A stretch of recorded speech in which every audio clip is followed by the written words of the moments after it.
السلام علیکم ورحمۃ اللہ وبرکاتہ۔ رمضان اور قرآن کا آپس میں بڑا ہی گہرا تعلق ہے، اور در حقیقت اس ماہ رمضان کو جو فضیلت، عظمت اور شان ملی ہے وہ اسی قرآن کی بدولت ملی ہے، کیونکہ رمضان ہی وہ مہینہ ہے کہ جس کے اندر اللہ رب العزت نے اپنی عظیم کتاب قرآن مجید کو نازل فرمایا ہے۔ اللہ فرماتے ہیں شہر رمضان الذی انزل فیہ القرآن ھدی للناس، کہ ماہ رمضان وہ مہینہ ہے کہ جس کے اندر ہم نے قرآن مجید کو نازل فرمایا لوگوں کی ہدایت کے لیے۔ معزز ناظرین، اس بات میں کوئی شک نہیں ہے کہ قرآن سننا اور قرآن پڑھنا باعث اجر، باعث برکت، باعث ثواب اور باعث شفا ہے۔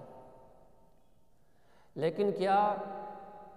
قرآن سننا اور پڑھ لینا کافی ہے؟ کیا اس کو سمجھنے کی ضرورت نہیں؟ مسلمانوں کے لیے یہ کتنی افسوس کی بات ہے کہ اگر ان کے موبائل میں کمپنی کا کوئی میسیج آئے، ان کو سمجھ نہ آتی ہو، وہ کسی کے پاس جاتے ہیں، اس کو سمجھنے کی کوشش کرتے ہیں، لیکن اللہ کا قرآن اللہ کا پیغام بن کر ہمارے پاس آتا ہے، لیکن ہم ماہ رمضان کے اندر بھی پورے کا پورا قرآن تراویح کی صورت میں تراویح کے اندر سنتے ہیں، لیکن کبھی ہم نے اس بات کو جاننے کی کوشش نہیں کی کہ ہمارا رب ہمیں کیا پیغام دے رہا ہے، ہمارا رب ہم سے کیا کہہ رہا ہے، ہمارا رب ہم سے کیا کلام کر رہا ہے۔ مسلمانوں، تم کمپنی کے میسیج کو تو اتنی اہمیت دو، لیکن اللہ کے قرآن کو کبھی تم نے سمجھنے کی کوشش کی ہے؟ صحابہ کرام رضوان اللہ علیہم اجمعین جب اللہ کے نبی صلی اللہ علیہ وسلم سے قرآن کی 10 آیتیں پڑھتے تھے، پڑھنے کے بعد اس کو سمجھتے، سیکھتے، اس پر عمل کرتے، اور اس کے بعد پھر اگلی 10 آیات سیکھا کرتے تھے۔ لیکن ہم پورے کا پورا قرآن تراویح میں سن لیتے ہیں اور پڑھ بھی لیتے ہیں، لیکن ہمیں یہ معلوم ہی نہیں ہوتا کہ اللہ آخر اس قرآن کے اندر ہمیں کہہ کیا رہے ہیں۔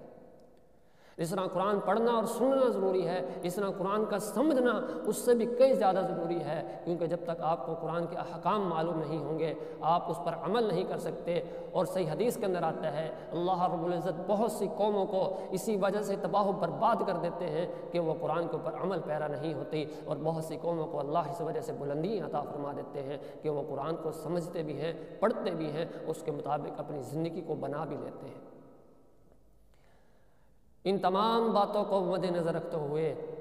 الحمدللہ ہم نے ابو شریم قاری یاسین چینل پر ماہ رمضان کے اندر